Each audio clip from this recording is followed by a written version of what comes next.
एक कदम आगे बढ़ो अगर तुमने 10 साल की उम्र से पहले पिज्जा खाया था।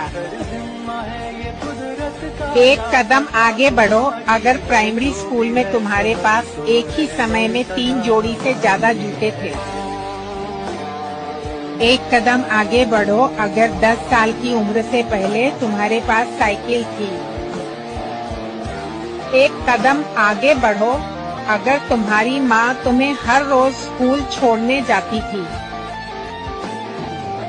एक कदम आगे बढ़ो अगर कॉलेज में हर सेमेस्टर में तुम्हारे पास नई किताबें होती थी।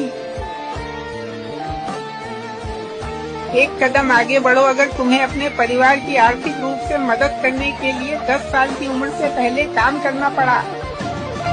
जिसको